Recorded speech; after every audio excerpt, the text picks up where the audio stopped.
ওয়াকফ আইন লাগু। নানা টানাপোড়েনের পর গত সপ্তাহেই সংসদের উভয় কক্ষে পাশ হয়েছে ওয়াকফ সংশোধনী বিল।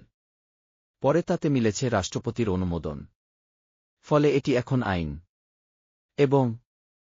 কিন্তু সংখ্যালঘু সম্প্রদায়ের দল সংগঠন এই আইন মানতে নারাজ। দেশের প্রতিটি রাজ্যে এই আইনের বিরুদ্ধে চলছে প্রতিবাদ আন্দোলন। সেই সঙ্গে মুসলিম সম্প্রদায়ের তরফে তাদের প্রতি বৈষম্যের অভিযোগে এই বিতর্কিত আইনের বিরুদ্ধে সুপ্রিম কোর্টে দায়ের হয়েছে মামলা। সেই মামলার শুনানি হবে আগামী 6 এপ্রিল।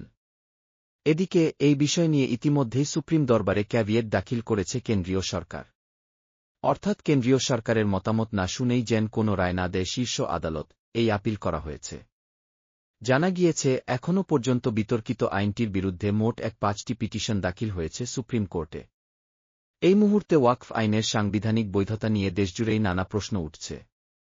বিভিন্ন মুসলিম সংগঠনগুলোর পাশাপাশি সরব কংগ্রেস, তৃণমূল, সমাজবাদী পার্টির মতো বিরোধী দলগুলি।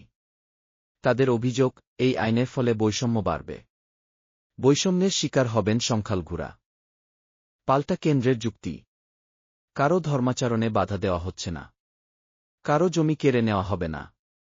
রাজনৈতিক স্বার্থে বিরোধীরা অপপ্রচার করছে। ওয়াকফ আইনে মুসলিমরা উপকৃত হবেন। এই পরিস্থিতিতে আজ থেকেই দেশে লাগু হয়েছে এই বিতর্কিত আইন। আর আগামী সপ্তাহেই মামলার শুনানি হবে শীর্ষ আদালতে। ইসলাম ধর্মাবলম্বীরা যে সম্পত্তি ধর্মপ্রচার এবং সমাজের উন্নতিকল্পে দান করেন সেটাকে ওয়াকফ বলে। এই ওয়াকফ সম্পত্তি বিক্রি করা যায় না বা ব্যবসায়িক স্বার্থে ব্যবহার করা যায় না। ইসলাম ধর্মাবলম্বীরা মনে করেন ওয়াকফ আসলে ঈশ্বরের সম্পত্তি। কেন ওয়াকফ সংশোধনী? সরকারের যুক্তি, এতদিন যে আইন ছিল তাতে ওয়াকফের দখল করা জমি বা সম্পত্তিতে কোনোভাবেই পর্যালোচনা করার সুযোগ ছিল না। কারও আপত্তি সত্ত্বেও জমি বা সম্পত্তি দখল করতে পারে ওয়াকফ বোর্ড। বিজেপির দাবি, ওয়াকফ সম্পত্তির সমস্ত সুবিধা ভোগ করছে একটি নির্দিষ্ট গোষ্ঠী, কিছু সংখ্যক ব্যক্তি।